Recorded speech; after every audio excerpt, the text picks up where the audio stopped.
Hey folks, just wanted to make another video. This is going to be kind of a continuation of my Ramble on series. This is something that I used to do back in the 2013 days of this channel. It's just a kind of a little series that I would do where I talked about personal things in my own life, kind of similar to what Boogie2988 does in some of his videos. I don't know, I just wanted to come on here and kind of talk a little bit about myself and what's been going on a lot recently with the lack of uploads and stuff like that. Touch on some things that I've had on my mind to come onto this channel and talk about, but just haven't done it yet. So I'm just going to compile it all into one video. First of all, I had a lot of people asking me in the comments of the video that I posted earlier today about what I thought about the track How Far featuring Tony Allen. As most of you guys know, Tony Allen passed away here recently, which was a huge collaborator of Damon's with the Good, the Bad, and the Queen, most notably the drummer for that. I'm really glad that that the Good, the Bad, and the Queen album, Maryland, is still fresh in a lot of people's minds because I think Tony Allen really gets highlighted well in the Good, the Bad, and the Queen. I feel like his drumming stands out pretty good. Somebody mentioned on the Reddit the track 1917 from the new The Good, the Bad, and the Queen album. I think that's a great track that highlights his ability to play in really weird time signatures and not do the same thing over and over again. And it's like so subtle and complex, his drumming. It's so like a signature sound that he has. And I think it's an amazing thing. He collaborated with Air on their album Pocket Symphony, another band that I'm a huge fan of. He's playing drums on the track Once Upon a Time. And it's one of my favorite tracks from Air. And once again, his staple drum sound just kind of sticks out in your ear. And it's just, I just think he was really good at what he did. And he deserved all the attention that he got. He almost deserved more, especially in the public eye, but I think Damon was great to involve him in so many things, and for him to appear on a Gorillaz track, I think is really cool. But that's about all that I really like about the track. I do not really care for the melody of it. I don't really care for this song that much. I find it to be very forgettable. I wish it changed up a little bit more. Musically, I do like the weird descending flute pattern that's in the track. The beat is pretty cool, but I do wish it changed up a little bit more often. I don't know, it's just not something I see myself returning to that much. I did notice that it was planned to be a Song Machine song that was going to come out later on, but with the death of Tony Allen, they decided to release it early. So I guess technically this is a part of Song Machine Season 1, this track. But it's just something that I'm not super enjoying. I don't really come back to it all that much after my initial few listens. I haven't really tried to check it out again, I guess. But I don't know. Like I said, I just wish there was a little bit more variety in the track. Like it's less than 3 minutes long, but it still feels like it goes on way too long or something. So that's my thoughts on the track. How Far. I love Tony Allen. I wish the song he was featured on was a little bit better. It doesn't feel like it really fits the Song Machine thing, in my opinion. I don't know. It doesn't have the sound of the other tracks that have come out so far, in my opinion. So, I don't know. That's my thoughts on that. Moving on to something else, the new Green Day album.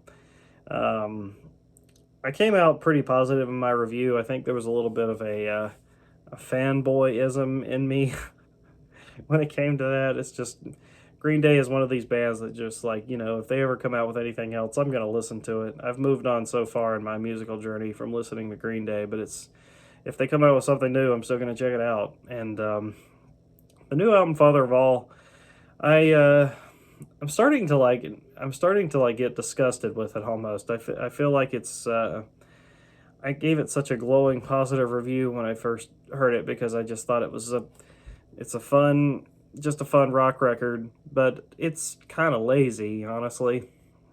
Like, I think back to some of the tracks on it now, and it just seems like they just it doesn't feel very, there's no creativity behind it.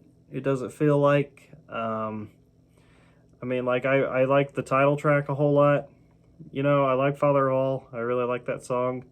Maybe On the Roof is cool just because I kind of like the whole 50-60 sound. It kind of sounds like Dose.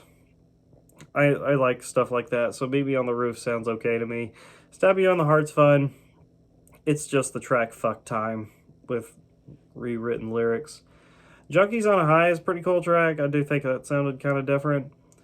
But, you know, all in all, if you really, really stop and think about it and examine it how I should have probably examined it, it's just, it's a very forgettable record. I mean, like, for Green Day, it's just, it feels very, very lazy. It does. I mean, I think back on it now, and I'm just like, oh, why did I like this? um, it just makes me wish that maybe that thing that band did when they fake acted like they were Green Day. I almost wish that was the actual Green Day album they got. I feel like Green Day just wanted to escape the contract with their record label and just head for the hills, and so they just put out this, and it counted, and they were gone, and that's all they really cared about. I feel like if maybe this wasn't the last record on their album contract, maybe would have got something a little bit more creative, I guess. And, you know, I think Revolution Radio is pretty good. It's not one of my favorite Green Day albums, but I think Revolution Radio is still pretty good. I don't understand the hate that 21st Century Breakdown gets.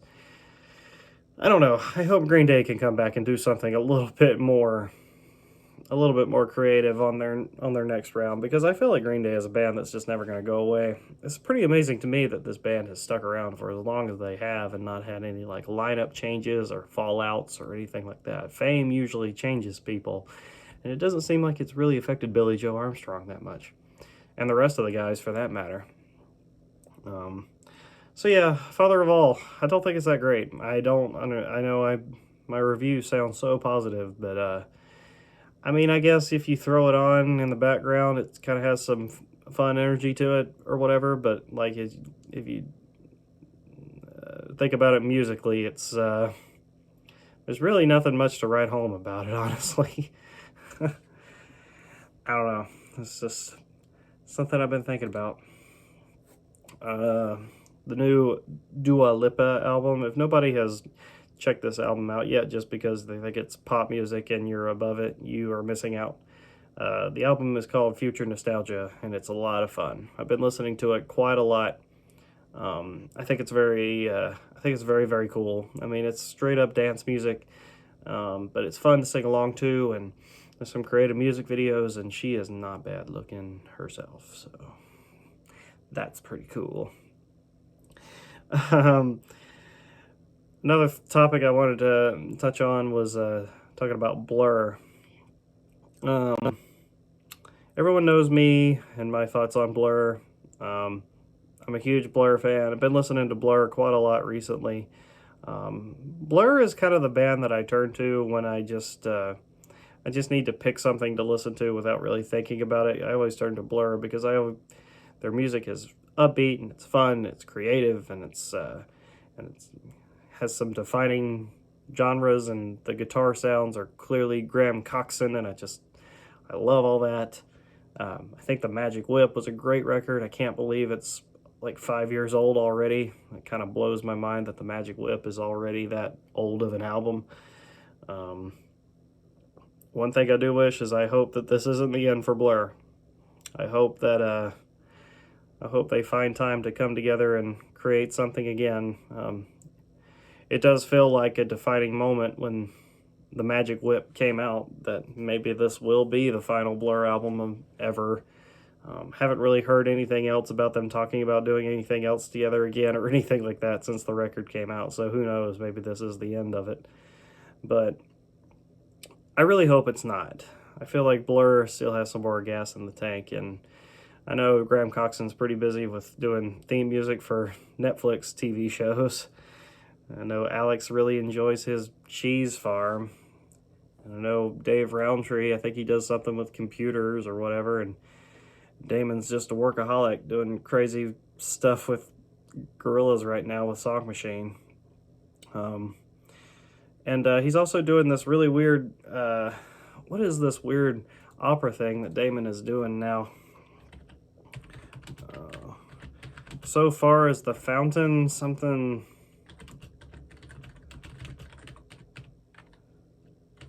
I'm going to look this up real quick.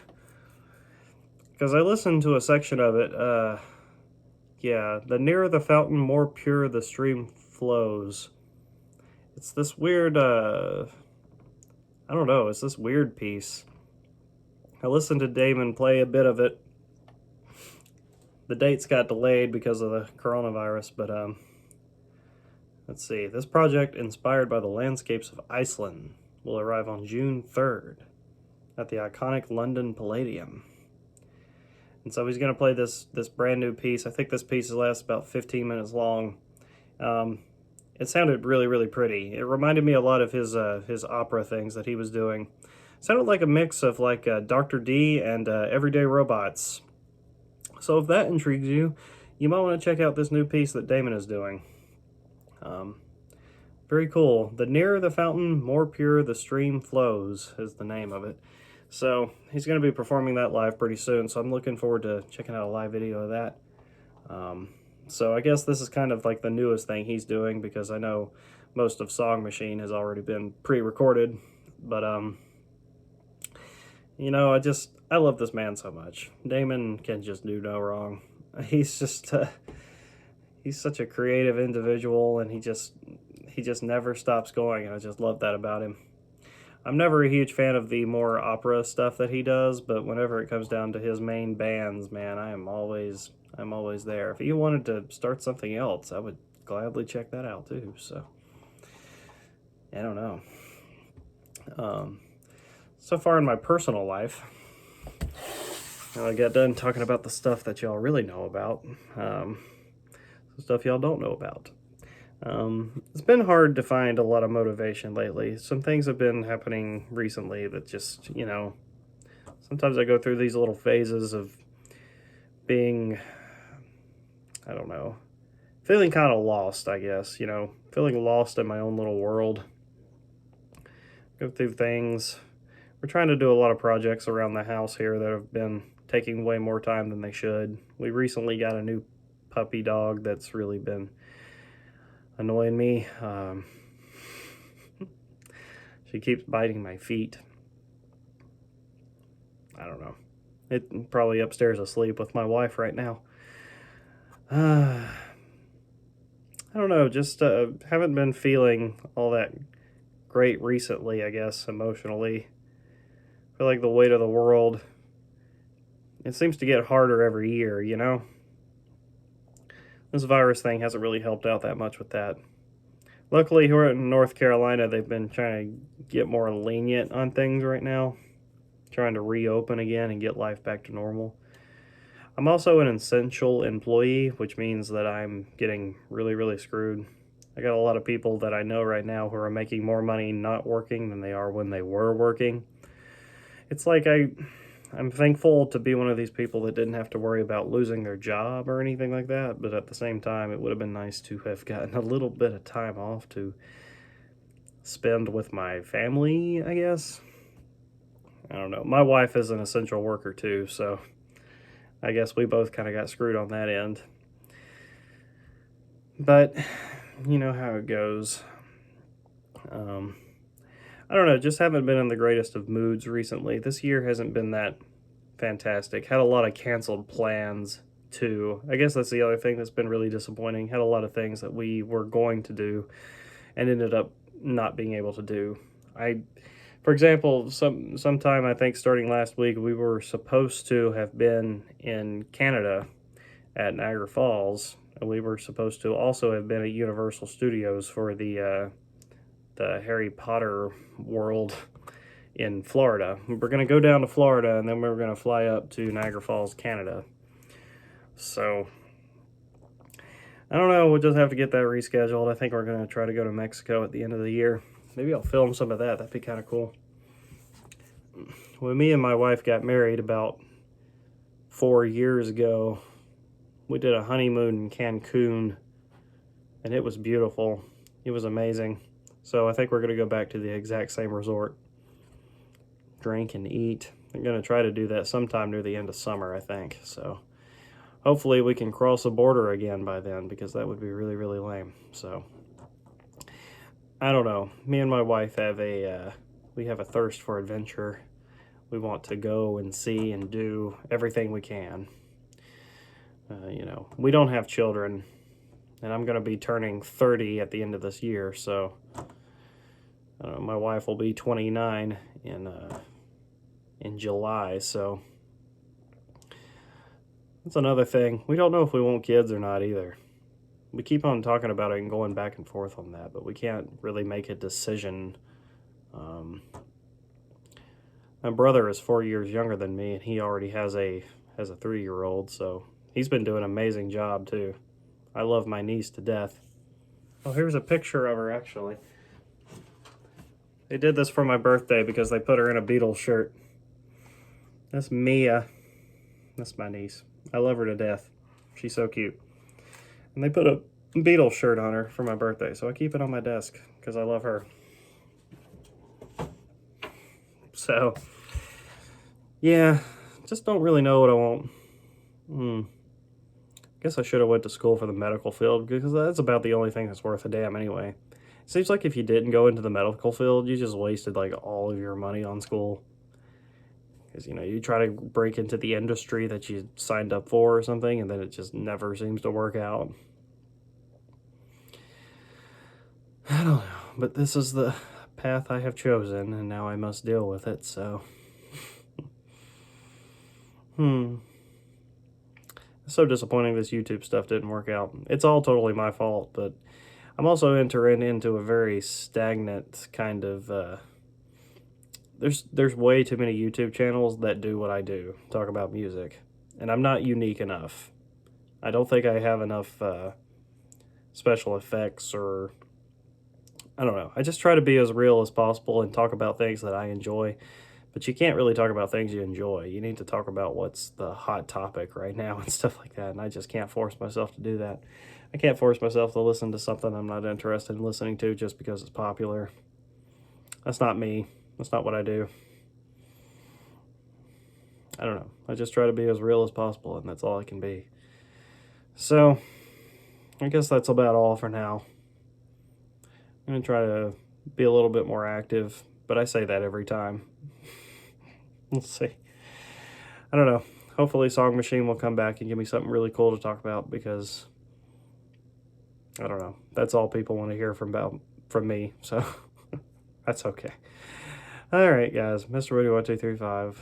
I'll see you guys later. Hope this kept you entertained for 20 minutes. Peace.